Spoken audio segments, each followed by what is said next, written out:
The year is 490 BC. The Achaemenid Empire, one of the most powerful and largest empires in ancient history, had its eyes set on a land that, though small, was furiously resilient at the time: Greece. Darius the Great, the king of kings of Persia, decided to punish this land and demonstrate that no power could withstand his empire. But on the plains of Marathon, of course, history changed. A bloody and historic battle that laid the foundation for Western civilization. This is the story of the Battle of Marathon. At the beginning of the 5th century BC, the Achaemenid Empire under the command of Darius the Great was the most extensive and powerful force in the world, from India in the east to Egypt and Anatolia in the west. All were under the banner of the Achaemenids. However, to the west, on the shores of the Aegean Sea, were a few small Greek cities known as Ionia, which had never fully come under Persian control. In 490 BC, these Greek cities in Ionia revolted against Achaemenid rule.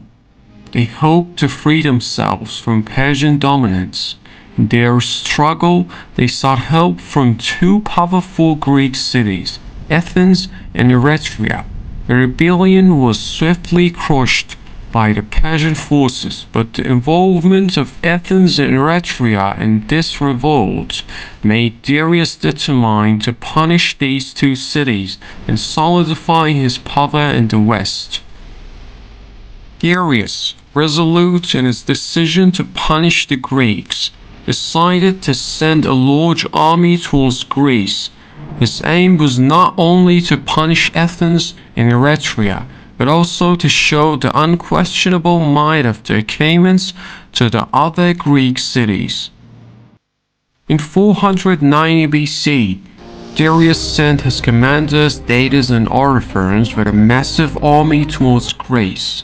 This army, consisting of thousands of infantry and cavalry, crossed the Aegean Sea by ships. Their first target was the city of Eretria, which was quickly captured and set ablaze.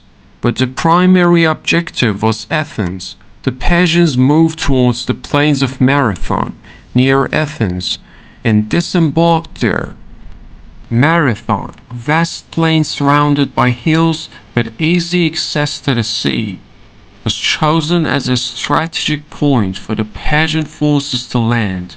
The Persians settled in this plain and prepared to attack Athens. The news of the Persians' arrival at the Marathon threw the Athenians into great fear.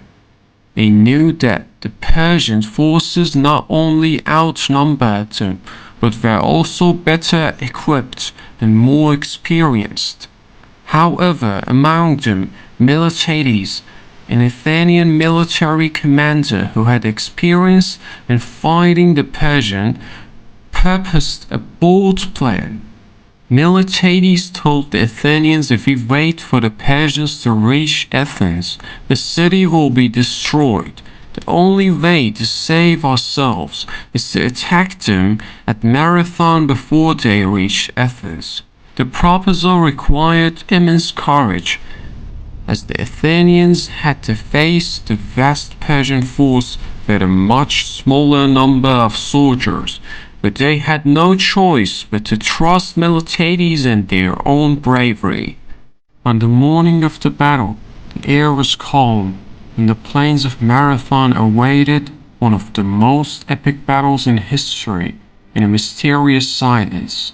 On one side stood the massive and powerful Persian army, consisting of thousands of professional soldiers, archers, and cavalry positioned on the front line. This army, equipped with heavy armor, large shields, and long bows, was ready to break the resistance of the Athenians. The Persians were renowned for their advanced tactics and military skills. Their archers could launch a wave of arrows with precision and speed, and the Persian cavalry, known for their swiftness and power, played a crucial role in breaking enemy defenses. On this side of the battlefield, the Persian commanders, deities and artificers, stood ready with full confidence to break Athens to its knees. But on the other side, the Athenians, led by Miltiades, prepared for the battle. They knew they were facing a larger and better equipped force, but what set them apart was their motivation and courage. The Athenian forces were well trained, and Miltiades, with his experience in fighting the Persians, was aware of their strengths and weaknesses. In this battle, Miltiades decided to use an unexpected strategy. He knew that engaging the Persians directly could lead to the Athenians' defeat, so he chose a clever tactic. He strengthened the flanks of his army and deliberately weakened the center, hoping to lure the Persian forces into a trap. On the morning of the battle, the Athenians launched an unexpected and rapid attack on the Persians. A sudden and bold move took the Persian army by surprise. At that time, armies usually approached each other slowly and cautiously, but the Greeks, with a fast and relentless attack, left the enemy stunned and bewildered. As the battle began, the powerful Greek flanks quickly attacked the Persian forces and pushed them back. The Persian archers and cavalry, who were unprepared for such an assault, fell into disarray and could not respond effectively. Meanwhile, the weakened Greek center tactically retreated, drawing the Persians after them. This maneuver threw the Persians out of the coordination and trapped them. The Persian forces, losing their coordination, were quickly encircled. The Greeks, using their spears and swords, routed down the enemy soldiers one by one. It was a brutal and ruthless battle, with no mercy given. The Persian forces surrounded could no longer resist, and were rapidly slain. At the end of the battle, nothing remained of the vast Persian army except the bodies of the dead. Historians say that in this battle around 6,400 Persian soldiers were killed, while the Greeks lost only 192 of their own. This significant difference in casualties were a testament to the Greeks' smart strategy and courage. But the victory on the battlefield was not the end of the story. The news of this victory had to reach Athens quickly to prevent any potential further attack. Pheidippides, one of the Athenian soldiers, was tasked with delivering the crucial news to the city.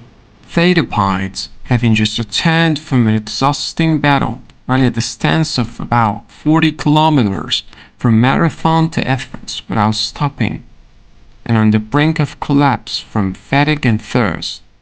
He reached the gates of Athens. With his last breath, he shouted, "Nike," meaning victory, and then collapsed from exhaustion, dying.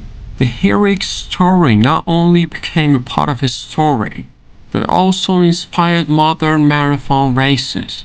Today, every year, thousands of people participate in marathons worldwide, honoring the memory of this dedicated soldier. The victory at Marathon not only saved Athens but also gave the Greeks newfound confidence and hope.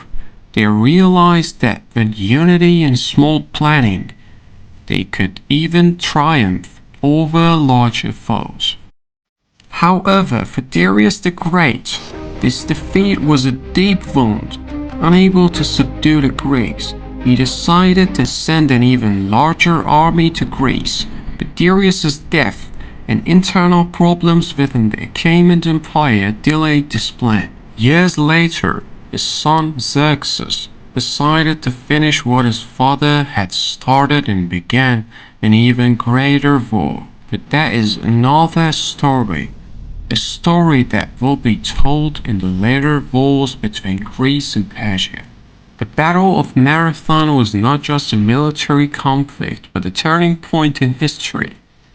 A battle that demonstrated that determination, courage, and strategy could triumph over vast powers.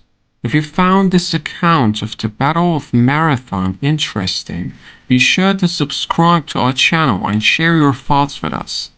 What would have happened if the Greeks had lost this battle? Would history have unfolded as we know it today? We look forward to your comments.